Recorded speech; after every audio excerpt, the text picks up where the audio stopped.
नमस्कार विद्यार्थी मित्रांनो, महाराष्ट्र अकॅडमीच्या मिशन तलाठी या युट्यूब चॅनलवरती आपल्या सगळ्यांचं स्वागत आहे। तर बघा, आगामी काळामध्ये येणारी जी आपली सरळ सेवा भरती आहे, जसं की त्याच्यामध्ये तलाठी भरती असेल, वनरक्षक असेल, पुरवठा निरीक्षक असेल, ठीक आहे। तर या सर्व एक्झामच्या दृष्टीने आपण ही जी PYQ सिरीज चालू केलेली आहे, तर आज त्यातला आपला जो भाग आहे तो 4था आहे। तर सुरुवात करायची का मग आपण? बघा, आता ही जी मॅथ्स रिझनिंगची आपली सिरीज जी चालू आहे, तर याचा तुम्हाला सर्व एक्झाम साठी फायदा होणार आहे। तर बघा, व्यवस्थित लक्षपूर्वक इकडे बघा। आता आहे व्यवस्थित? ठीक आहे, चला पहिला प्रश्न बघा काय आहे। एका वर्गातील मुले पहिल्या दिवशी त्यांच्याकडील चॉकलेट्स पैकी 2/5 चॉकलेट्स खातात। दुसऱ्या दिवशी ते उर्वरित चॉकलेट्स पैकी 3/4 चॉकलेट्स खातात। तरीही 75 चॉकलेट्स शिल्लक राहिल्यास सुरुवातीला किती चॉकलेट्स होती?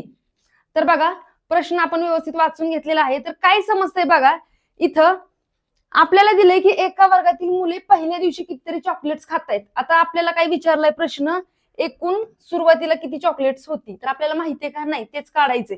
आपण काय म्हणूयात, समजा सुरुवातीला X एवढी चॉकलेट्स होती। त्यांनी काय केलंय रे, पहिल्या दिवशी त्यांच्याकडील त्यांनी किती रे, 2/5, म्हणजे ही जी X चॉकलेट्स आहेत त्याच्यापैकी 2/5 चॉकलेट्स त्यांनी खाऊन टाकलेली आहेत। पुढं त्यांनी दुसऱ्या दिवशी काय केले रे, दुसऱ्या दिवशी ते उर्वरित चॉकलेट्स पैकी 3/4 खात आहेत। आता कसं आहे, बऱ्याच मुलांना उर्वरित म्हणजे नक्की किती हेच समजत नाही। तर उर्वरित म्हणजे किती ते मी नीट सांगते बघा। टोटल आपले 1 असतात, त्याच्यामधले जर 2/5 वापरले म्हणजे खाल्लेत, तर किती शिल्लक राहिलेत बघा। 5 - 2/5 म्हणजे किती येणार आहे, 3/5। ठीक आहे, म्हणजे 1 मधून आपण फक्त ते वजा करत असतो, ते झाले आपले उर्वरित। जरी हे नाही समजलं तरी लक्षात ठेवा, हे 2/5 आहे समजा। 5 म्हणजे काय रे, एकूण भाग असतात। मग 5 मधले 2 खाल्लेत, 5 मधले 2 खाल्लेत म्हणजे किती शिल्लक राहिलेत, 3। 5तून 2 वजा करा, वरती लिहा। ठीक आहे, असं पण बऱ्याच जणांना उर्वरित किती हे समजत नाही, तर ते कसं काढायचं हे आपण एकदा बघितलं।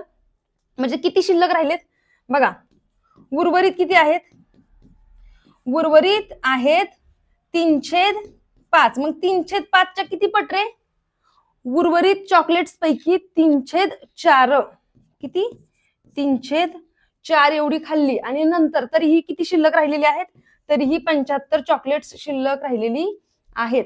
समजतंय का? मग आता काय करणार आहे आपण बघा, ह्यांची बेरीज करूयात। म्हणजेच ही X म्हणजे टोटल नंबर ऑफ चॉकलेट्स आहेत, त्याच्यामध्ये पहिल्या दिवशी आपण किती, त्या मुलांनी किती खाल्लेले आहेत, 2/5 चॉकलेट्स खाल्ले।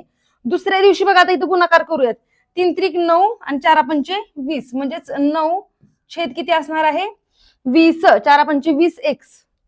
हे दुसऱ्या दिवशी तरी पण 75 शिल्लक राहिली। ह्या सगळ्यांची जर बेरीज केली तर ती आपल्याला X एवढी भेटणार आहे। तर चला मग कॅल्क्युलेशन करूयात। आता काय दिसतंय, इथं मला हे अपूर्णांक आहे, त्यांची बेरीज करण्यासाठी मला छेद समान करावा लागेल। इथं 20 दिसतंय, इथं 5 दिसतंय, म्हणजे काय करावं लागेल रे, ह्याला जर आपण इथे 4 ने गुणलो तर काय येते, 4 पंचे 20 येऊ शकते। म्हणजे 4 ने आपण खाली आणि वरती म्हणजेच अंश आणि छेदामध्ये गुणून घेऊ, म्हणजेच किती आले, 4 एके 4, 4 दुनी हे 8X अधिक हे किती आहेत 9X आणि छेदामध्ये किती 20, छेद आपण सारखा केलेला आहे। ठीक आहे, समजतंय का? मग आता आपल्याला काय दिसतं इथं बघा, 8 आणि 9 किती, 17X भागिले 20 अधिक 75 आणि इकडे काय आहे रे, X। आता आपल्याला फक्त कॅल्क्युलेशन करायचं आहे। समजतंय का इथपर्यंत? बघा, आता हे रफ करू का, आपल्याला जागा नाहीये। आता मला काय दिसतंय रे, X इज इक्वल टू एवढं आलेलं आहे, 17X भागिले 20 अधिक 75। मग आता काय दिसतंय, ही X ची जी टर्म आहे तर त्या इकडे येईल, इकडे अधिक इकडे जाऊन वजा होईल, म्हणजेच X वजा 17X भागिले 20 बरोबर 75। आता चला इथे पण पाया समान करून घेऊ, म्हणजेच काय होणार आहे, 20X वजा 17X भागिले 20 बरोबर किती आलेले आहेत, 75 आलेले आहेत। मग आता काय करायचं, 20तून 17 गेले, उरलेले आहेत 3X बरोबर, इकडे 20 भागिले तिकडे जाऊन गुणिले होतील, म्हणजे 75 गुणिले 20, म्हणजे तिथे कॅल्क्युलेशन केलं तर किती येणार आहे बघा। मी हा 0 आहे असा घेतला आणि 2 पंचे 10, हातच्याला गेले 1, 2 साती 14 आणि 1 15 म्हणजे माझे किती आलेले आहेत 1,500. पण एक्स ची किंमत काय येणार आहे, इकडे 3 गुणिले तिकडे जाऊन भागिले होतील, म्हणजे 1,500 भागिले 3 करू, म्हणजे 3 15, म्हणजे मला एक्स ची किंमत भेटलेली आहे 500. किती भेटलेली आहे 500. तुम्हाला दिसतंय का रे पेनचा हा कलर ठीक आहे का बदलाय पाहिजे? चला बाहेर घेऊ. बघा आता, म्हणजे आपल्याला किती रे एकूण चॉकलेट्स किती होते तर 500. ऑप्शन नंबर 1 बरोबर. समजतंय का? जायचं पुढं. बघा आता मला हे सांगायचं की आता पुढे सरळ सेवा जी येणार आहे आपली ही पूर्णपणे फ्री सिरीज चालू आहे. याच्यामध्ये तुम्हाला सरळ सेवेची सगळी लेक्चर्स म्हणजे जसं की मराठी, गणित, बुद्धिमत्ता, जीके सगळे लेक्चर्स आपल्या इथं फ्री होत असतात. तर तुम्ही काय करायचे, तुमच्या मित्रमैत्रिणींना लिंक शेअर करायची आणि आपल्या चॅनेलला तुम्ही काय करायचे सबस्क्राईब करून ठेवायचे, बेल आयकॉन बटन क्लिक करून ठेवा. दिवसाला 3 ते 4 लेक्चर तुमचे लाईव्ह होत असतात इथं. त्याच्यामुळे सगळ्यांनी सबस्क्राईब करून ठेवा आणि म्हणजे बेल आयकॉनवर क्लिक केलं म्हणजे तुम्हाला प्रत्येक लेक्चरचं आधी नोटिफिकेशन भेटत जाईल. ठीक आहे, जायचं पुढं. बघा आता स्क्रीनवरती क्वेश्चन दिसतोय, लगेच सगळ्यांनी सोडवायचा आहे आणि आन्सर कमेंट मध्ये सांगायचे मला. बघा आता काय दिलंय रे, इंग्रजी वर्णक्रमानुसार असलेल्या म्हणजे दिलेल्या मालिकेत काय दिलंय, प्रश्नचिन्हाच्या जागी काय आले पाहिजे. आता काय दिसतंय रे आपल्याला इथं दिसतंय एन आहे आणि NGFMXS. इथं प्रश्नचिन्हाच्या जागी काय येईल असं विचारले. आता बघा आपण काय करत असतो रे, एन वरून एफ कसं आलं ते बघूयात आधी. इथं एन आहे, ठीक आहे, इथं एन आहे, एन वरून काय आलंय एफ इकडं. म्हणजे बघा 1 2 3 4 5 6 7 8 म्हणजे एन मधून जर मी -8 केले तर मला एफ भेटतोय. आता एफ नंतर इथं जो एक्स आलाय तो कसा भेटतोय बघा, एफ नंतर 1 2 3 4 5 6 7 8 म्हणजे मी काय केलं इथं पण -8 केलेलं आहे. म्हणजे मला असं दिसतंय पहिलं पद जे भेटतंय तर ते -8 केल्यानंतर भेटणार आहे, बरोबर आहे. मग आता आपण काय करूयात, एक्स मधून अजून -8 करूयात. म्हणजे इथं -8 इथे एक्स आहे, 1 2 3 4 5 6 7 8 म्हणजेच काय भेटलं आहे आपल्याला, इथं पी भेटलेला आहे आणि पी मधून -8 केलं परत आपल्याला एच भेटेल. कळतंय का? पुढं आता जी वरून यम कसा आलाय ते बघूयात. आता बघा इथं जी आहे, ठीक आहे, जी वरून काय यम म्हणजे बघा 1 2 3 4 5 6 म्हणजे इकडं काय दिसतंय, इथं +6 केलंय, 1 2 3 4 5 6 म्हणजे जी मध्ये आपण 6 मिळवल्यानंतर आपल्याला काय भेटतोय, यम भेटतोय. ते यम नंतर यस येतोय, मग यस मध्ये आता 6 मिळवूयात. बघा कुठं यस, इथं यस आहे 1 2 3 4 5 आणि 6, बरोबर आहे का.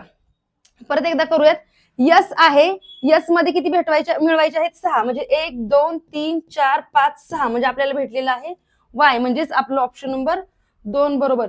बघा प्रत्येक पेपर मध्ये 3 ते 4 प्रश्न अंक मालिका आणि अक्षर मालिका आहे, प्रत्येकाच्या मध्ये वेगवेगळं रिलेशन असणार आहे. त्याच्यामुळे तुम्ही हा सोपा टॉपिक म्हणून अंडर एस्टिमेट करायचं नाही अजिबात, लक्षपूर्वक सोडवायचे. कळतंय का? बघा आता अगदी सोपा प्रश्न आहे गुणोत्तरावरचा. काय दिलंय रे आपल्याला,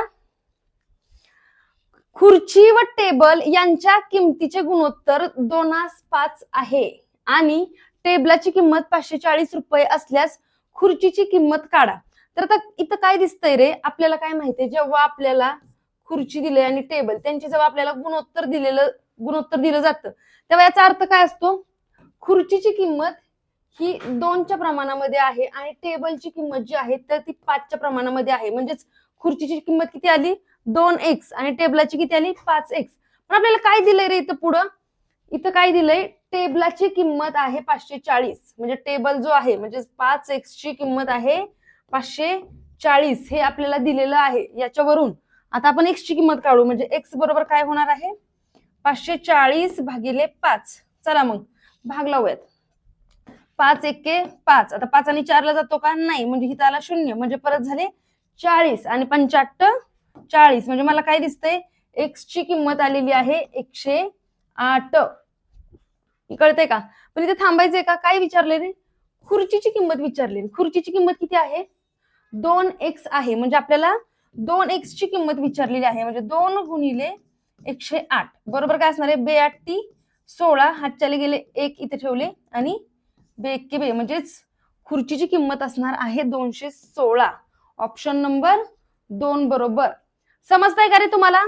तुम्हाला जर लेक्चर समजत असेल, मी शिकवलेलं समजत असेल तर मला कमेंटमध्ये सांगायचंय तुम्ही तसं. ठीक आहे, चला काय दिलंय रे क्वेश्चन.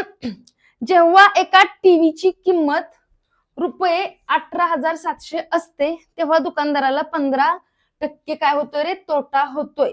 तर पुढे काय दिलंय, 15% नफा होण्यासाठी त्या टीव्हीची विक्री किंमत किती असली पाहिजे. बघा असं प्रश्न वाचला की तुम्ही काय करायचे, लेक्चर पॉज करून आधी तुम्ही सोडवायचे.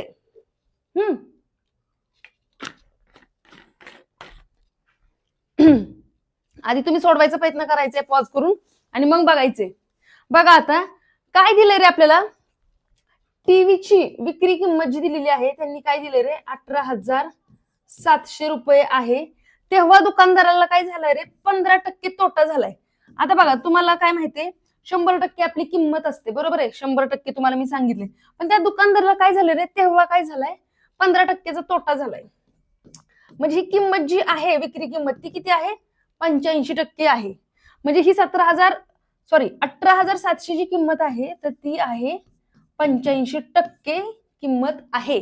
पुढे काय दिलंय, 15% नफा होण्यासाठी त्या टीव्हीची विक्री किंमत किती असली पाहिजे. आता 15% नफा पाहिजे, 15% नफा म्हणजे बघा 100 जर किंमत असेल 15% नफा पाहिजे म्हणजे त्याच्यामध्ये काय 15 मिळवले पाहिजेत, म्हणजे 115% म्हणजे किती झालं. फक्त हे व्यवस्थित मांडता आलं पाहिजे, इथपर्यंतच एक्झाम्पल आहे. एक्स ची किंमत तिरकस गुणाकार करून काढायची, झालं. इतकं सोपं आहे. आणि 1 ते 2 प्रश्न आहेत. आता अनालिसिस केल्यानंतर कळते की नफा तोटावरती 3 पकडून चाला, सरळ व्याज चक्रवाढ व्याजवरती एखादं, सरळ त्याच्यानंतर ट्रेन आहे, 2 तरी एक्झाम्पल्स आहेत. त्याच्यामुळे इतके हॉट टॉपिक आहेत नाही. आपण वारंवार हेच गणित का घेतोय, कारण की सगळ्या पेपरमध्ये 3 ते 4 नफा तोटा, नफ्याची टक्केवारी, तोट्याची टक्केवारी, खरेदी किंमत, विक्री किंमत हे सगळं असलंच आहे. बघा आता पुढं काय दिसतंय रे, एक्स म्हणजे काय असणार आहे, एक्स इकडे जाणार आहे म्हणजे तिथं काय 18,700 गुणिले 115 भागिले काय असणार आहे 85. कळतंय का? बघा चला भाग लावूयात. आता 5 ने जर भाग लावला, 5 एक्के 5 उरले 3, 5 7 35, खाली आलेले 17. बघा इथं 5 एक्के 5, 5 दुनी 10, उरला 1 म्हणजे 5 त्रिक 15. आता 17 ने भाग देऊ. बघा 17 एक्के 17 उरला 1, 17 एक्के 17 हे 2 शून्य म्हणजे मला काय दिसतंय 1100 गुणिले 23. मला हा गुणाकार करायचा. तुम्हाला काय सांगितलंय रे मी, ते 11 ने कोणत्याही संख्येला जर गुणाकार करायचा असेल तर आपण काय करतो, आता बघा 11 गुणिले 23 करणार आहे ना आपण, तर काय करतो सुरुवातीला आपण 2 आणि ही शेवटची संख्या शेवटी लिहितो, शेवटचा अंक शेवटी लिहितो, 2 आणि 3 आणि ह्या दोघांची बेरीज 3 आणि 2 5 आणि आता हे 2 शून्य गुणल्यानंतर म्हणजेच 25,300. बघा कुठे ऑप्शन नंबर 1. म्हणजेच त्या टीव्हीची विक्री किंमत किती असली पाहिजे तर 25,300 रुपये जर केली तर 15% नफा होईल. कळतंय का? जायचं का पुढं? बघा चला स्क्रीनवर क्वेश्चन दिसतोय का, प्रत्येकाने क्वेश्चन रीड करायचंय, वही पेन घेऊनच बसायचंय, सोडवायचे, आन्सर कमेंट मध्ये सांगायचे पॉज करून आणि मग बघायचे लेक्चर. बघा काय दिलं रे, एका कारने एकूण 600 किलोमीटर प्रवास केला, 1/3 अंतर 60 किलोमीटर पर आवर वेगाने पार केले तर उर्वरित अंतर 90 किलोमीटर आवर. ठीक आहे, 90 किलोमीटर पर आवर वेगाने पार केले तर संपूर्ण अंतर पार करण्यासाठी लागणारा वेळ किती असेल. आपल्याला एकूण वेळ विचारलेला आहे. ठीक आहे, आपल्याला सूत्र माहितीये, काय माहिती रे, अंतर बरोबर वेळ गुणिले वेग. ठीक आहे, आता हे सूत्र सगळ्यांना माहिती आहे. तर पहिल्यांदा बघूयात. आपल्याला एका कारने एकूण 600 किलोमीटर प्रवास केलेला आहे, म्हणजे अंतर एकूण 600 आहे, त्यातलं काय दिलंय 1/3 अंतर, म्हणजे 600 किलोमीटर हे जे अंतर आहे त्याच्या 1/3 म्हणजे 3 नी भाग लावला पाहिजे. म्हणजे किती, 3 एके 3, 3 दोन्ही 6, म्हणजे 200 किलोमीटर हे जे आपलं अंतर आले. सुरुवातीला पहिल्यांदा काय केलं त्यांनी, हे जे 600 किलोमीटर अंतर आहे त्याच्या 1/3 म्हणजे हे 200 किलोमीटर अंतर जे आलंय आपलं ते 60 किलोमीटर आवर वेगाने पार केले. म्हणजे हे 200 किलोमीटर अंतर त्याने 60 किलोमीटर पर आवर वेगाने पार केलंय. तर किती वेळ लागतोय बघा, शून्याला शून्य गेले, 6 एके 6, 6 2 12, 6 त्रिक 18, उरलेत 2, परत 6 त्रिक 18 म्हणजे 3.3 तास एवढा वेळ लागलेला आहे. वेळ म्हणजे काय रे? अंतर भागिले वेग. कळतंय का?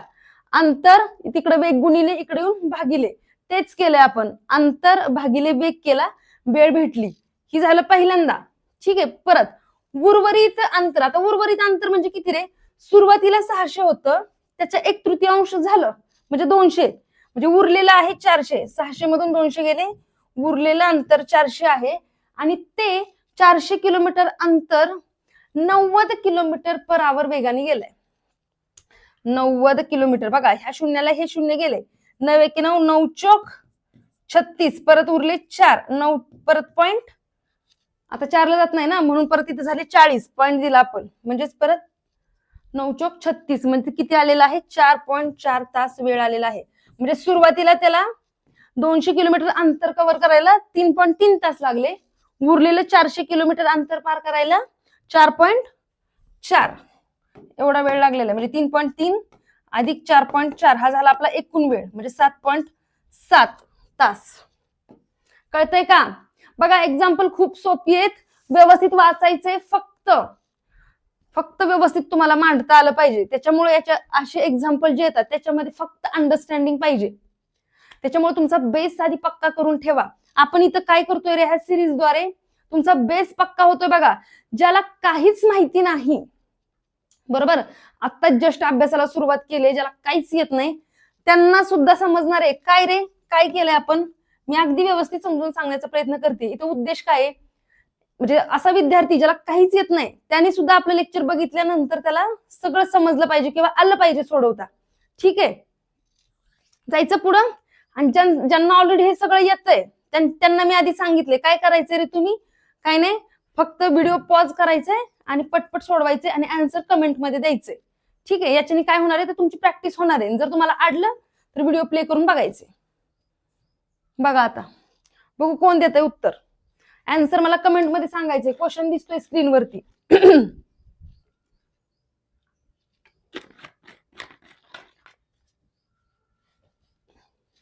बघा आता चक्रवाढ व्याजवरचा प्रश्न आहे. ते सूत्र वगैरे वापरत बसायचं नाही, इथं डायरेक्ट मांडणी करायची. बघा इथं काय दिलंय रे? 50,000 रुपयावर पहिल्या वर्षी 10%, दुसऱ्या वर्षी 20%, तिसऱ्या वर्षी 30% चक्रवाढ घेतल्यास रास काढा विचारलेला आहे. तर आता रास कशी काढतो बघा, व्यवस्थित लक्ष द्या. दिलेले 50,000 लिहून घेतले. 50,000 पहिल्या वर्षी किती रे? पहिल्या वर्षी 10%. 10% म्हणजे किंमत किती होते? 110. ठीक आहे, दुसऱ्या वर्षी किती? 20% म्हणजे 100 अधिक 20 म्हणजे 120%. ठीक आहे, पुढं तिसऱ्या वर्षी 30% म्हणजे किती होणार आहे रक्कम? 130. झालं. हे कॅल्क्युलेशन केलं की आली तुमची रास. चक्रवाढ व्याजावरचा जर प्रश्न आला तर तो असा सोडवायचा आहे, सूत्र वापरत बसायचं नाही. बघा ह्या शून्याला हे शून्य गेले, ह्या शून्याला हे शून्य गेले, ह्या शून्याला हे 1 2 3. बघा 1 2 3 ला इथले 1 2 3 घालवले. आता वरती काय उरले रे? 50 गुणिले 11 गुणिले 12 गुणिले 13 उरलेलं आहे. ठीक आहे, तर आता बघा इथं काय दिसतंय रे? 12 पंचे 60. ठीक आहे, आणि हा शून्य मी आहे असं घेतला, गुणिले 11 गुणिले 13. 11 सगळ्यात शेवटी गुणाकार करू कारण की ते सोपं असतं गुणायला. ठीक आहे, पुढे 13 करू. हे 2 शून्य मी आहे असे लिहून घेतले. 13 पंचे 65, 13 78 आलेलं आहे. ठीक आहे, गुणिले आता 11 करूयात. आता 11 गुणायच्या आधी काय करू? हे 2 शून्य आहे असे आधी लिहून घेतले, म्हणजे 11 फक्त 78 ला गुणायचे. मग तुम्हाला सांगितलं मी सुरुवातीला 7 घ्या, नंतर 8 घ्या आणि 8 आणि 7 ची बेरीज मध्ये घ्यायची. म्हणजे 7 1 7 7 2 14 1 15. 15 पण हातच्या लगेच जातो ना तो एक, तो इथं 7 मध्ये मिळवायचा असतो. म्हणजे किती आलेला आहे? 8,000. किती आलेला आहे? 85,800. 85,800. गुणाकार कसा केला बघितलं का? काय करतोय आपण? जे आपल्याला सोपं पडणार आहे असं बघा, कशा तुमच्या स्टेप्स कमी होतील. इथं आपल्याला माहितीये काय केलंय आपण? सगळ्यात शेवटी ठेवलंय 11 गुणायला, कारण की ते सोपं जातं ना म्हणून. जायचं पुढं. तुम्हाला मी शिकवलेलं समजतंय का हे तुम्ही मला कमेंट मध्ये सांगायचंय. आपली ही सिरीज अशीच ठेवायची का व्यवस्थित, किंवा कोणता एखादा टॉपिक तुम्हाला अवघड वाटत असेल तर ते पण कमेंट मध्ये सांगा. आपण त्याच्यावरती एखादं लेक्चर घेऊ, त्याचबरोबर तुम्हाला आता आपल्या तलाठीचे तर क्वेश्चन पेपर चाललेतच, घेतोच आहे आपण, पण आणखी दुसऱ्या एक्झामचे कोणते PYQ हवे असतील तर सांगा, आपण त्याचं पण लेक्चर सायमल्टेनियसली सुरू करू. आणि बघा गणित आणि बुद्धिमत्ता आता मी तुम्हाला दाखवणार आहे बघा, म्हणजे इतके क्वेश्चन्स रिपीट होत आहेत ना प्रत्येक, म्हणजे फक्त डिजिट्स चेंज आहेत, सेम पॅटर्न आहे. गणित आणि बुद्धिमत्तामध्ये काही चेंज होत नाही, फक्त डिजिट्स चेंज होत असतात, कळलं का? फक्त फिरवून विचारलेला असतो. आता इथं हे जे मागचं गणित झालं, इथं काय विचारले, आता इथं विचारलेलं आहे की रास काढा. ठीक आहे, पुढच्या एक्झाम्पल मध्ये काय विचारतील रे, चक्रवाढ व्याज काढा. आता चक्रवाढ व्याज काढायचं झालं, आता इथं ही आपली रास आलेली आहे, किती आली 85,800, आणि तुम्हाला विचारलं असतं नाही इथे चक्रवाढ व्याज किती ते सांगा, तर काय केलं असतं 50,000 मधून 85,800 मधून तुम्ही काय केलं असतं 50,000 वजा केले की आलं तुमचं चक्रवाढ व्याज.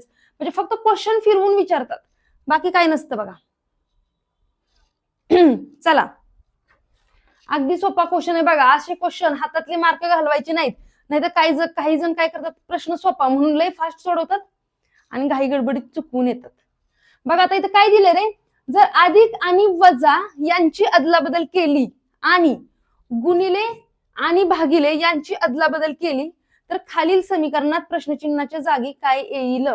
बघा आता, म्हणजे आपल्याला गुणिले तिथं भागिले करायचे, भागिले गुणिले आणि अधिक वजा ह्यांचा काय करायचं आहे, आपल्याला अदलाबदली करायची आहे. म्हणजे इथं काय होणार आहे 25, आता इथे गुणिले आहे ना, मग गुणिले आणि भागिलेची अदलाबदल करायची आपल्याला, बरोबर आहे. मग काय होणार आहे, इथे गुणिलेच्या ऐवजी भागिले आले, म्हणजे इथे झाले 25 भागिले 625. आता इथं भागिले, इथं गुणिले, म्हणजे इथं काय होणार आहे 125. आता इथं अधिक आहे म्हणून इथं वजा 39, इथं वजा आहे म्हणून काय होणार आहे अधिक 69. व्यवस्थित मांडून घेत चला. बघा आता इथं 25चा वर्गच आहे बघा 625, म्हणजे 1/25 गुणिले 125 वजा 39 अधिक 69. तिथं काय दिसतंय रे, 25 5 125, म्हणजे माझा आलेला आहे 5 वजा, आता ह्यांचं कॅल्क्युलेशन करू बघा. इथं काय दिसतंय, इथं अधिक 69 आहे, इथं वजा 39 आहे. 9तून 9 गेले 0 आणि 6तून 3 गेले 3, म्हणजे इथं वजा मोठ्या संख्येचं चिन्ह दिलं, म्हणजे तिथं काय आलेलं आहे अधिक. 30 अधिक 5 आलेला आहे 35. बघा ऑप्शन नंबर 4 बरोबर. असे एक्झाम्पल चुकवायचे नाहीत, काही गडबडीत पटकन सोडवून पुढे जायचंय, हातातले मार्क आहेत. चला बघा, एकदम सोपा क्वेश्चन आहे, याच्यासाठी म्हणत असते वर्ग घन सगळे पाठ पाहिजेत, कळतंय का? काय दिलंय रे आपल्याला, असा प्रश्न सोडवत असताना आपण काय करायचंय, उजवीकडून इकडं डावीकडे जायचं असतं. म्हणजेच आता बघा हे काय करायचंय, 248 मी आहे अशी ठेवलेत.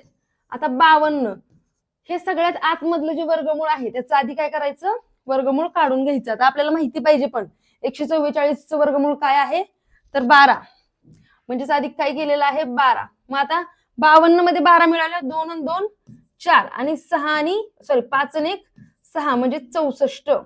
आता सांगा मला 64 कशाचं वर्गमूळ आहे रे, 64चं वर्गमूळ काय आहे काय येणार आहे 8 अधिक इथं किती आहेत 248 वर्गमुळामध्ये 8 आणि 8 किती 16, हातच्याला गेले 1 5, म्हणजे 256. आता 256 कशाचा वर्ग आहे, 256चं वर्गमूळ सांगायचे, किती आहे रे 16. उत्तर काय असणार आहे 16. याच्यासाठीच आपले सगळे वर्ग आणि घन, वर्गमूळ घनमूळ पाठ पाहिजेत. चला बघू, असे प्रश्न बघा व्यवस्थित समजून घ्यायचे.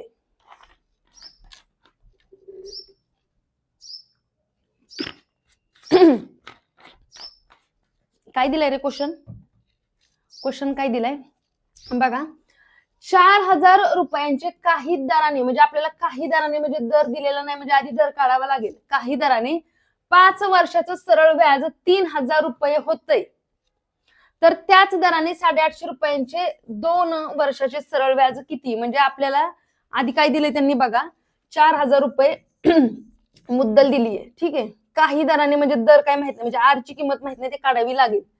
5 वर्षाचं म्हणजे वर्ष दिलेत, म्हणजे मुदत कालावधी दिलेली आहे, ठीक आहे. 5 वर्षाचं सरळ व्याज दिले बघा 3,000, ठीक आहे. आता याच्यावरून आपण आरची किंमत काढू शकतो बघा, ह्या 2 शून्याला हे 2 शून्य गेले, ठीक आहे. त्याच्यानंतर 5 चोक किती येणार आहेत 20, 4 पंचे 20 आणि हा शून्य इथला लिहिला बघा, आणि हे आर बरोबर काय आहेत 1 2 3. आता ह्या 2 शून्याला हे 2 शून्य गेले बघा, हे कळतं ना शून्य कसे घालवत होते. हे 200 आहे असं इकडे जाऊन भागिले होतं, भागिले झाल्यानंतर पण अंश आणि छेदाला शून्य कॅन्सल होतात. समोरासमोर जरी कॅन्सल केलं तरी चालते बघा. बे एक्के बे उरला 1 बे पंचे 10, म्हणजेच काय आलेले आहे आर ची किंमत आलेली आहे 15%. आर म्हणजे काय रे रेट, रेट कसा असतो पर्सेंटेज मध्ये असतो ना, म्हणजे आर ची किंमत आलेली आहे 15%. आता बघा इथं जो दर दिलाय ना तर त्या दरानेच बघा, तर त्याच दराने म्हणजेच ह्या 15% दरानेच, म्हणजे जो 15% दर दिलेला आहे 15% दराने 850 रुपयांचं 2 वर्षांचं सरळ व्याज किती कळतंय का. सरळ व्याज किती, सरळ व्याजाचं सूत्र माहितीये ना, PNR डिवायडेड बाय 100. चला मग कॅल्क्युलेशन करायचंय. ह्या शून्याला हे शून्य गेले बघा, ह्या शून्याला हे शून्य घालवले. बे एक्के बे, बे पंचे 10, 5 एक्के 5, 5 दुनी 10, 5 त्रिक 15. म्हणजे आपल्याला कशाचा गुणाकार करायचा आहे 3 गुणिले 85. चला मग कॅल्क्युलेशन करूयात. 3 5 15, हातच्याला गेले 1, 3 8 24 आणि 1 25, म्हणजे 255. काय असणार आहे, किती व्याज येणार आहे 255. ऑप्शन नंबर 4 बरोबर. कळतंय का. असे क्वेश्चन व्यवस्थित समजून घ्यायचे, काय दिलंय आणि काय विचारलंय ते बघा. सरळ व्याजावरचा प्रश्न आहे, चक्रवाढ व्याज, सरळ व्याज. बघा आता कोण सोडवतोय बघू. ह्या प्रश्नाचं उत्तर कोण कमेंट मध्ये देते हे मी बघणार आहे, कुणी कुणी कमेंट काय काय केलेत ती. हा प्रश्न सगळ्यांनी पॉज करायचा आहे, आधी व्हिडिओ पॉज करून सोडवायचे, आन्सर कमेंट मध्ये द्यायचे. मी सगळ्यांच्या कमेंट्स बघणार आहे. बघू काय दिलंय रे. किंमत 720 किमतीने 17 चेंडू विकल्यास 5 चेंडूंच्या खरेदी किमती इतका तोटा होतो, तर एका चेंडूची खरेदी किंमत किती. बघा आपल्याला काय विचारलंय रे, एका चेंडूची खरेदी किंमत किती असं विचारले. आता बघा असं प्रश्न कसा सोडवायचा आहे, आपण काय समजूयात. समजा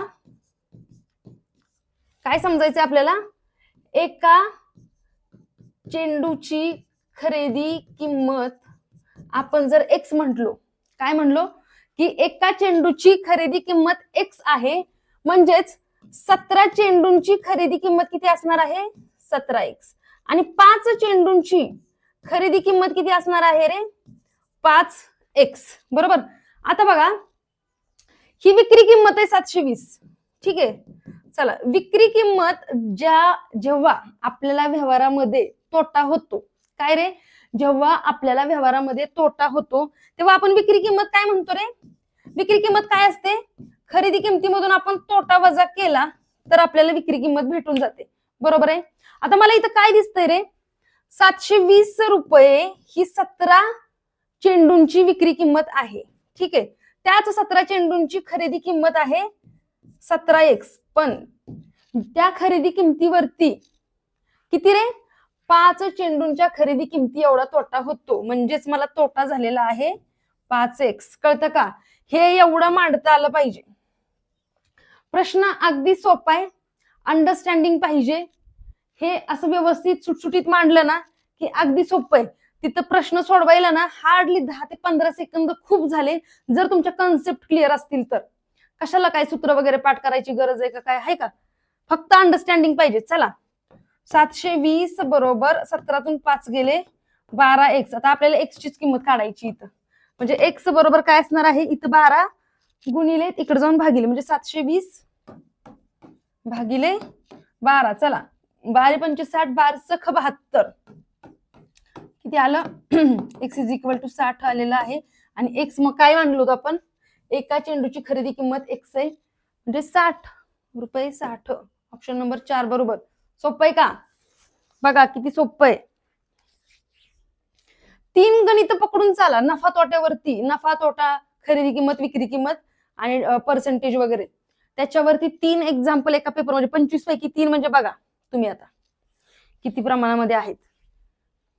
आता बघा दिलेली मालिका तार्किकदृष्ट्या पूर्ण होण्यासाठी प्रश्नचिन्हाच्या जागी काय येईल. आता तुम्हाला माहिती आहे काय करायचं रे, क्वेश्चन पेपर आपल्या हातामध्ये आल्यानंतर ऑफलाईन असू दे किंवा ऑनलाईन जरी असेल, ठीक आहे, TCS जरी घेत असेल तेव्हा आपल्याला जे ब्लँक पेजेस देतात सुरुवातीला काय करायचे, आपण त्याच्यावर तशी एबीसीडी लिहून घेत असतो. ठीक आहे, बघा आता काय दिसतंय रे आपल्याला, जी वरून काय भेटतंय आपल्याला, जे कुठं दिसतंय का, इथे जी आहे आणि त्याच्यावरून कुठं जायचंय, जे 1 2 3, जे म्हणजे मला काय भेटतंय, 1+3 केलं म्हणजे मला इथं +3 करायला लागतंय, जे जे नंतर मला एम भेटतो म्हणजे जे के एल एम, म्हणजेच मी काय केलेलं आहे, सॉरी बरोबर आहे, एम भेटलाय म्हणजे +3 केल्यानंतर मला काय भेटलेलं आहे, यम भेटलाय. मग आता परत यमच्या पुढे +3 करू, 1 2 3 म्हणजे मला काय भेटणार आहे, पी भेटणार आहे.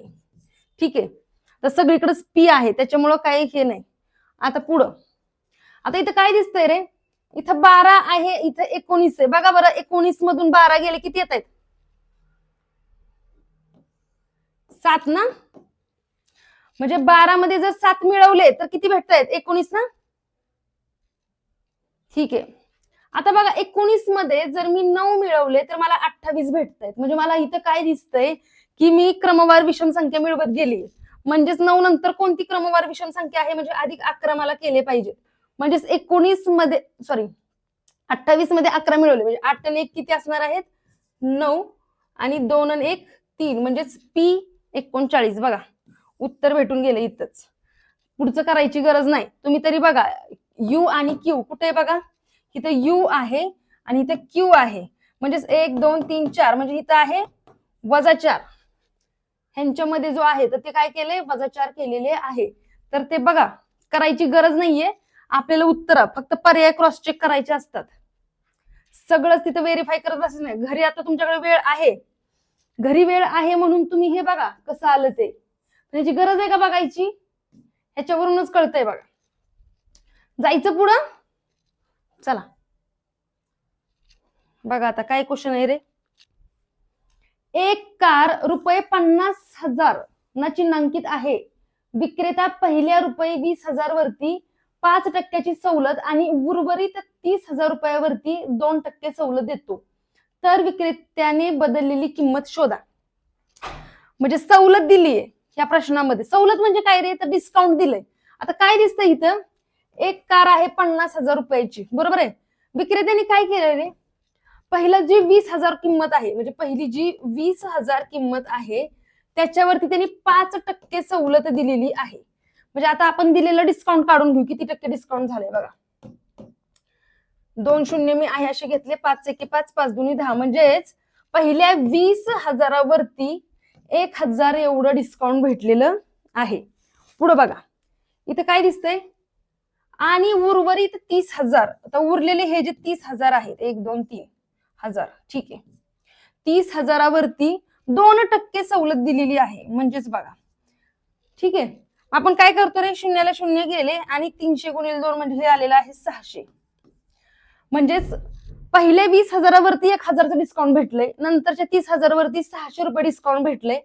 मग आता एकूण डिस्काउंट किती झालं रे, ₹1,600 डिस्काउंट भेटलेलं आहे, म्हणजे 50,000 वरती. तर ते प्रश्न काय विचारलाय बघा, तर विक्रेत्याने बदललेली किंमत शोधा. बदललेली किंमत म्हणजे काय असणार आहे, आपले जे 50,000 आहेत, 1 2 3, त्याच्यामधून आपल्याला काय करावं लागतील, हे 1600 डिस्काउंट जे दिलंय ती किंमत वजा करावी लागेल. डिस्काउंट वजा केल्यानंतर आपल्याला भेटून जाईल बघा. 0 0 10तून 6 गेले, 4 उरले, इथं 1 दिला, 10तून 2 गेले, 8 उरले, इथं 1 दिला, म्हणजेच 48,400. 48,400 ही आपली बदललेली किंमत असणार आहे. कळतंय का? बघा असे प्रश्न फक्त तुमच्या कन्सेप्ट क्लिअर करून ठेवा. आता आपण चौथं लेक्चर आहे आपलं. आपण नफा तोटा, पर्सेंटेज आणि काय रे सरळ व्याज, चक्रवाढ व्याजवरची खूप गणितं सोडवली.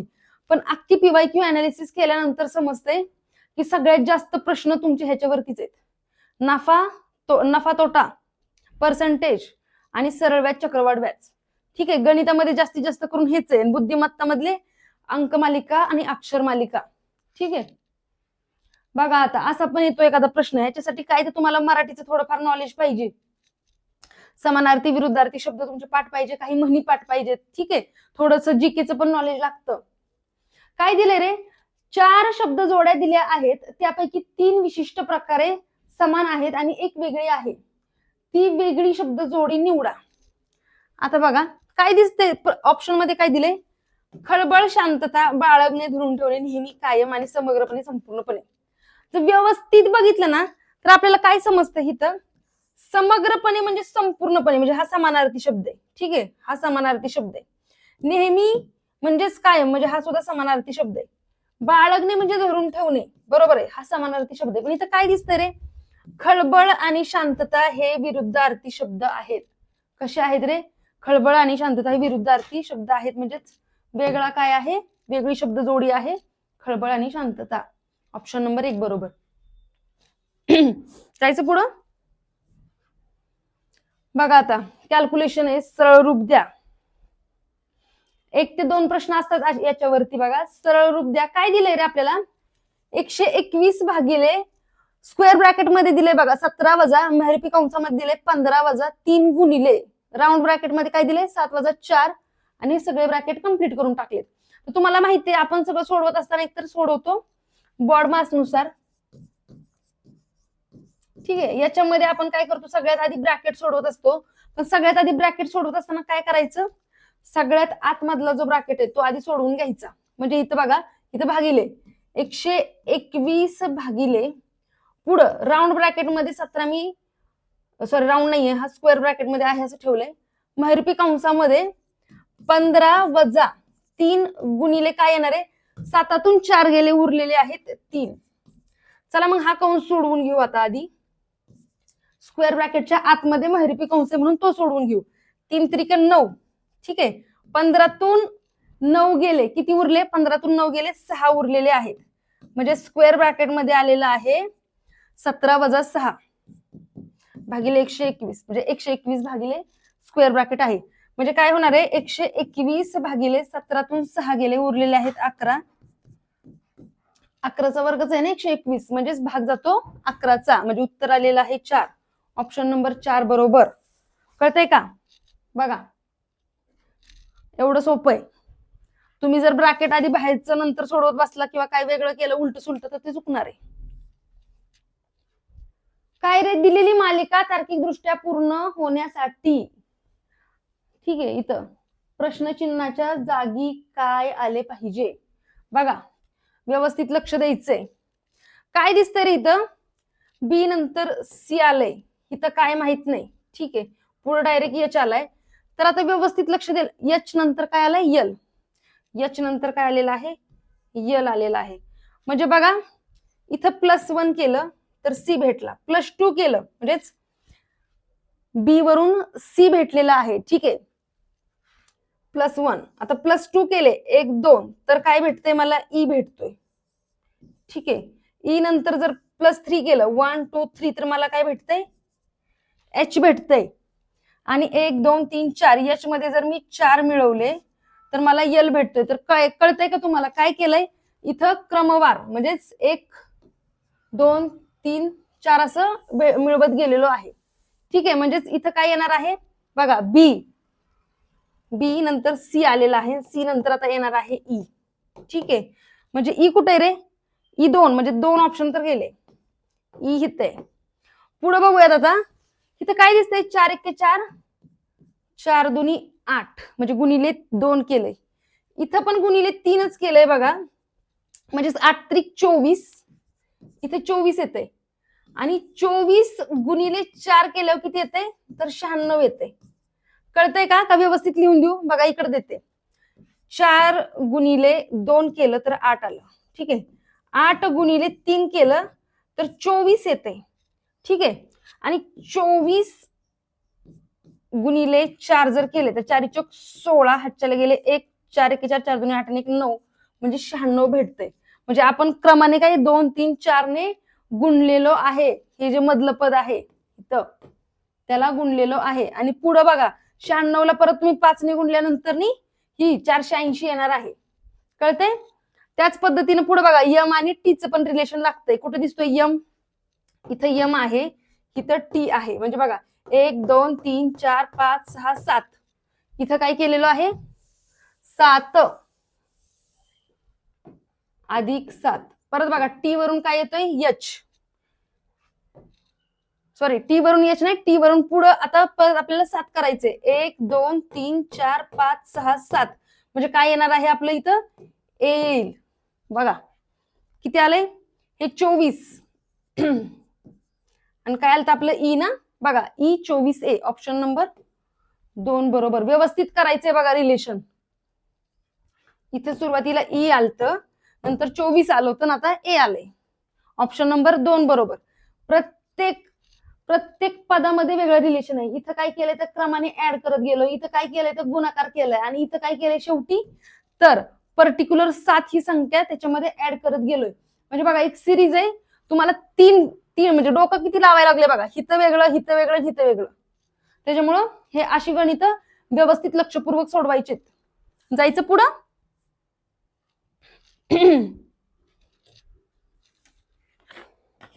बघा सरळ व्याजावरचाच प्रश्न आहे.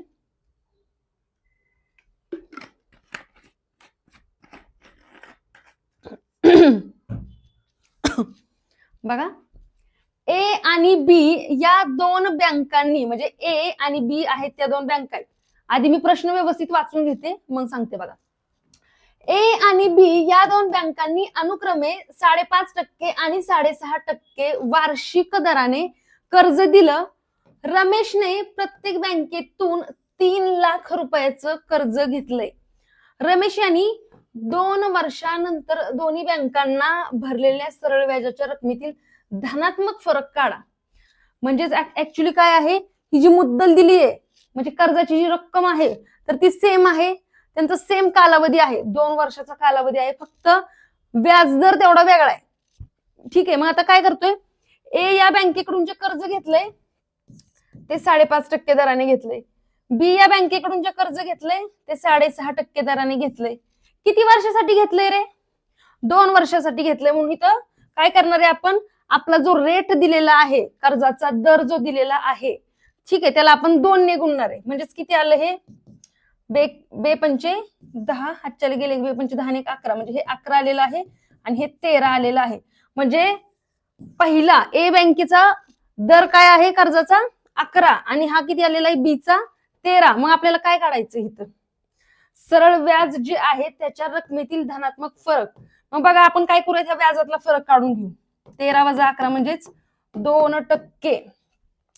सरळ व्याजामधला फरक किती आहे 2%. मग डायरेक्ट आपण काय करायचं, आता 3 लाख ही जी रक्कम आहे त्याच्यावरती 2% काढून घेऊ. म्हणजे आपल्याला, म्हणजे तुम्ही काय केलं असतं तर सरळ डायरेक्ट 5.5% सरळ व्याज काढलं असतं, परत 6.5% सरळ व्याज काढलं असतं. जे सरळ व्याज येणार आहे त्यांची शेवटी वजाबाकी केली असती. एवढं काय करत बसायची गरज नाही का, कारण की इथं मुद्दल सारखी आहे, परत अजून काय आहे रे, कालावधी सेम आहे 2 वर्षाचा, त्याच्यामुळे काही गरज नाही. बघा ह्या 2 शून्याला हे 2 शून्य गेलेले आहेत, 1 2 3 1 2 3 शून्य दिले, 3 3 3 2 6, म्हणजे त्यांच्या सरळ व्याजामधला फरक जो आहे तो 6,000 येणार आहे. बघा प्रश्न कसा सोडवलाय आपण, व्यवस्थित लक्षपूर्वक बघायचंय, समजून घ्यायचंय.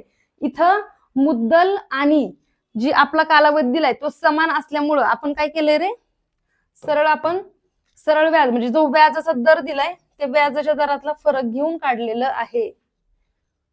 चला बघा सोडवा, कोण सोडवते बघू. मला तुम्ही आन्सर कमेंट मध्ये द्यायचंय आणि मी शिकवलेलं तुम्हाला समजतंय का हे तुम्ही मला सांगायचंय कमेंट मध्ये. आपलं लेक्चर कसं वाटतंय ते सगळं सांगा. बघा खालील त्रिकांच्या जोडीमध्ये व्यक्त केलेल्या सहसंबंधाशी साधर्म्य असलेल्या सहसंबंधाला उत्तमरित्या दर्शवणारी त्रिकांची जोडी निवडा. आता काय दिसतंय रे इथं, रिलेशन बघायचं आपण.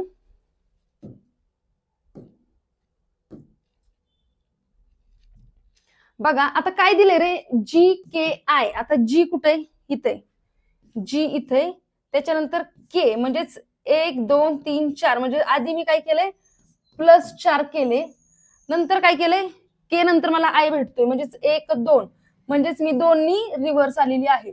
म्हणजे मला +4 - 2 चा सहसंबंध शोधायचा आहे. बघा इथं पण बघूयात, यल पी एन कुठे यल आहे, 1 2 3 4 प्लस गेलो पी आला, परत -2 1 2 एन आलेला आहे. म्हणजे हाच संबंध आपल्याला ह्या 4 ऑप्शन मध्ये कुठं भेटतोय एवढं फक्त बघायचंय. चला बघू मग, बी जी कुठे दिसतोय? बी बघा इथे, जी इथे, म्हणजे 1 2 3 4 5 झालेलं आहे, त्याच्यामुळे हा ऑप्शन कटला. पुढे जे एम, जे इथे एम होते, म्हणजे 1 2 3 आहे, आपल्याला 4 पाहिजे ना, म्हणजेच हे पण गेलं. परत ओ टी, कुठे? इथं ओ आहे, इथं टी आहे. 1 2 3 4 5, 5चा येतोय बघा. आपल्याला काय करायचंय? +4 पाहिजे. आता पुढे बघा क्यू यू, आता शेवटी एकच राहिलं, ऑब्व्हियसली ते उत्तर असणार आहे. आपण तिथं काही क्रॉस चेक करत बसायचं नाही, डायरेक्ट टिक करायचे उत्तर बघा.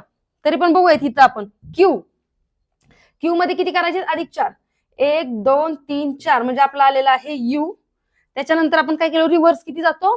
2 - 2, म्हणजे 1 आणि 2, म्हणजे किती आलेलं आहे? US. आलं का? QUS हे उत्तर असणार आहे. समजतंय का? जायचं पुढं बघा काय दिलाय प्रश्न. हे प्रश्न व्यवस्थित समजून घेत चला, तेव्हाच समजणार आहे. काय दिसतंय रे आपल्याला इथं? एक डीलर 2500, म्हणजेच 2500 किमतीने एक टीव्ही संच खरेदी करतो. तो ती ₹3200 चिन्हांकित करून आणि नंतर त्यावर 10% सवलत देतो. विक्रेत्याने मिळवलेल्या नफ्याची टक्केवारी शोधा. ठीक आहे, बघा आता प्रश्न व्यवस्थित समजून घ्यायचा. आपल्याला दिसतंय की इथं जी आहे, एका डीलरने काय केलंय रे? टीव्ही संच खरेदी केलाय. किती किमतीला खरेदी केलाय? 2500 रुपयाला खरेदी केलेला आहे. पुढं त्यांनी काय दिलंय? तो ती ₹3200 ला चिन्हांकित करतो, म्हणजेच चिन्हांकित करतो म्हणजे त्यांनी छापली त्याच्यावरती किंमत. किती छापील किंमत आहे? 3200, बरोबर आहे. चिन्हांकित केली म्हणजे काय केलंय? छापील किंमत आहे 3200 करतो आणि नंतर त्यावर 10% सवलत देतो. म्हणजे त्यांनी काय केलंय? ह्या 3200 वरती 10% डिस्काउंट दिले. आता 3200 चे 10% म्हणजे डायरेक्ट असं एका शून्यावरती बोट ठेवलं तरी चालतंय. किती असणार आहे ती? 320 एवढं काय भेटलेलं आहे आपल्याला? म्हणजे डिस्काउंट भेटलेला आहे. म्हणजे 3200 रुपयाला म्हणजे छापील किंमत होती, त्याच्यावरती 320 रुपये डिस्काउंट दिले. म्हणजे कितीला विकली रे त्यांनी? शून्यातून शून्य, हे 10तून 2 गेले 8, बरोबर आहे. पुढं 12तून 3 गेले,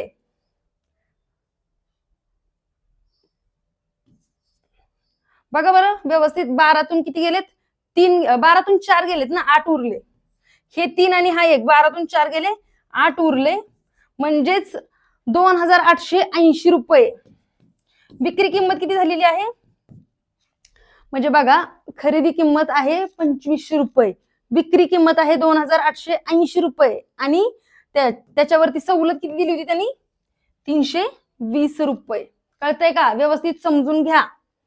पुढं आपल्याला काय दिले? पुढे प्रश्न वाचूयात आपल्याला. बघा, त्यावर 10% सवलत देतो. त्यांनी सवलत दिलेली आहे, तर विक्रेत्याने मिळवलेल्या नफ्याची टक्केवारी. आता नफा काढला पाहिजे ना. हे डिस्काउंट होतं, हे जे होतं ना, ही सूट काढली होती. आपल्याला काय विचारलंय त्यांनी? नफा विचारलाय. नफा, नफ्याची टक्केवारी. नफा म्हणजे काय असतो? विक्री किंमत वजा खरेदी किंमत. म्हणजेच विक्री किंमत किती आहे? 2880 आणि खरेदी किंमत किती आहे?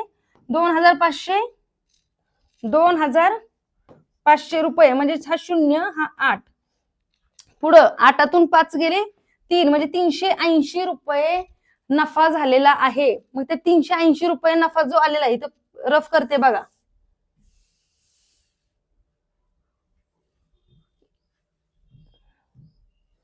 काय रे? 380 रुपये नफा आहे. तो किती वरती आहे रे? खरेदी किमतीवरती आहे. खरेदी किंमत किती होती?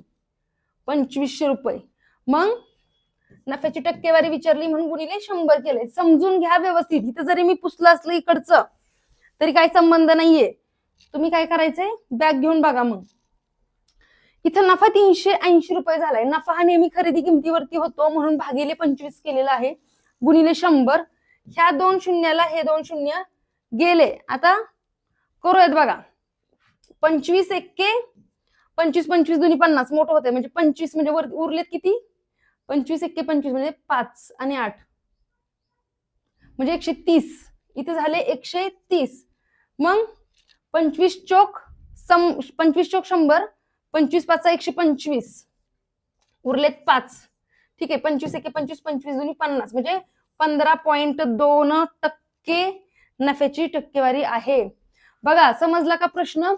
काय केलं रे, सुरुवातीला आपल्याला बघा ही खरेदी किंमत दिली होती, ही छापील किंमत दिली होती. ह्या छापील किमतीवरती सुरुवातीला तर आपण 10% डिस्काउंट दिल्यानंतर किती किंमत येते ती काढली, बरोबर आहे. तुम्हाला जर डिस्काउंट काढायचं नसेल आणि डायरेक्ट किती किंमत आली म्हणजे ते 2880 रुपये कसं आलं, तर डायरेक्ट असं पण काढू शकता. बघा तुम्ही हे 3200 घ्या, ह्या छापील किमतीवरती 10% डिस्काउंट दिलंय, म्हणजेच 90 भागिले जर 100 केला असतं ना तुम्ही, तर तुम्हाला डायरेक्ट ही किंमत भेटली असती. कळतंय का? म्हणजे ती सूट परत त्याच्यामध्ये मिळवायची, वजाबाकी करायची गरज पडली नसती. कॅल्क्युलेशन कसं कमी होईल ते बघा तुम्ही. जायचं पुढं. किती आली आपली नफ्याची टक्केवारी? 15.2%. बघा अगदी सोपा प्रश्न आहे, तुम्ही मला आन्सर कमेंट मध्ये द्यायचे. बघा काय क्वेश्चन आहे.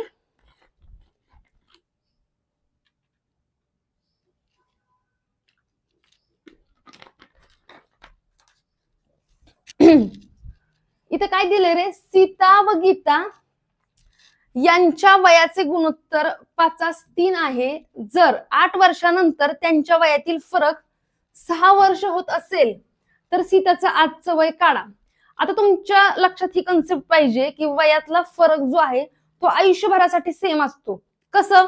तर बघा आता तुम्ही आहे आणि तुमची एखादी बहीण भाऊ आहे, ती तुमच्यापेक्षा लहान आहे समजा 5 वर्षांनी. ठीक आहे, तुमच्या दोघांच्या वयात 5 वर्षाचा फरक आहे. तर तुम्ही आता आणखी 20 वर्षानंतर जर तुम्हाला विचारलं की तुमची बहीण किंवा भाऊ किती वर्षांनी तुझ्यापेक्षा लहान आहे, तुम्ही काय म्हणणार आहे? 5 वर्षांनी. म्हणजे आयुष्यभरासाठी फरक जो आहे तो सेम राहत असतो. त्याच्यामुळं हे तुम्हाला जे देतात ना 8 वर्षानंतर आणि 10 वर्षानंतर, हे तुम्हाला कन्फ्युज करण्यासाठी देत असतात. त्याच्यामुळं बघा इथं काय दिलंय, सीता व गीता, म्हणजे आता ही आहे सीता, ही आहे गीता, त्यांच्या वयाचं गुणोत्तर दिलेलं आहे 5:3, म्हणजे सीताचं वय आहे 5x, गीताचं वय आहे 3x. ठीक आहे, त्यांच्या वयातला फरक दिलाय, म्हणजे त्यांची वय किती आहेत 5x आणि 3x, आणि त्या दोघींच्या वयातला फरक किती दिलाय 6 वर्ष दिलाय. म्हणजे 5तून 3 गेले, 2x बरोबर 6 दिले, म्हणजे x ची किंमत आलेली आहे 3. ही x ची किंमत 3 आलेली आहे. आणि प्रश्न काय विचारलाय रे, सीताचं आजचं वय किती. आता ही बघा सीता आहे, म्हणजे 5x मध्ये किंमत पुट करू x ची, 5 गुणिले 3 बरोबर 3×5 15 वर्ष. हा खूप सोपा प्रश्न आहे. असे काही काही सोपे प्रश्न येतात, हे हातातून जाऊन द्यायचे नाहीत हे गुण. जायचं पुढं. बघा प्रत्येक क्वेश्चन पेपर मध्ये हे 1 ते 2 प्रश्न आहेत, त्याच्यामुळे आपण प्रत्येक लेक्चर मध्ये एक तरी असा प्रश्न घेतोय. बघा आता हे काय वाचत बसत नाही. ठीक आहे, काय दिलंय रे, विधान जी दिलेत आपल्याला दिलेलं आहे, सर्व पंखे काय आहेत, कूलर आहेत. ठीक आहे, सर्व कूलर वातानुकूलक, सर्व हे जे कूलर आहेत तर ते कसे आहेत, वातानुकूलक आहेत. आणि काही वातानुकूलक इलेक्ट्रॉनिक आहेत. काही, इथले काहीच, हे जे वातानुकूलक आहेत त्यातले काही वातानुकूलक हे इलेक्ट्रॉनिक आहेत. ही अशी आली आपली डायग्राम. ठीक आहे, पुढे निष्कर्ष वाचूयात. बघा आता काही इलेक्ट्रॉनिक पंखे आहेत. आता हे इलेक्ट्रॉनिक आहे, इथं पंखे आहेत. आता ह्या गोलाला आपण मोठं पण काढू शकतो, पण तसं आपलं स्वतःच जास्तीचं डोकं चालवायचं नाही. त्याच्यामुळं काही इलेक्ट्रॉनिक पंखे आहेत का? नाही. त्याच्यामुळे पहिलं नाहीये. काही पंखे वातानुकूलक आहेत. बघा आता हे पंखे जे आहेत तर काही पंखे वातानुकूलक, ऍक्च्युली सर्वच आहेत. सर्व म्हणजे काही पण म्हणू शकतो आपण, म्हणजे काही पंखे वातानुकूलक आहेत. म्हणजे निष्कर्ष 2 तर्कसंगत आहे. तर या ठिकाणी आज आपण थांबूयात. आणि बघा आता आपली ही जी फ्री सिरीज चालू आहे, तर तुम्ही काय करायचं, तुमच्या मित्रमैत्रिणींना लिंक शेअर करा आणि जास्तीत जास्त लोकांपर्यंत पोहोचवा, जेणेकरून त्यांना लाभ होईल. ठीक आहे, आणि जर तुम्हाला लेक्चर आवडत असेल किंवा मी शिकवलेलं समजत असेल तर तुम्ही काय करायचंय, लाईक आणि शेअर करायचे आणि कमेंट मध्ये सांगा तुम्हाला समजतंय का शिकवलेलं. थांबायचं का मग आपण? थांबूया तिथं. धन्यवाद.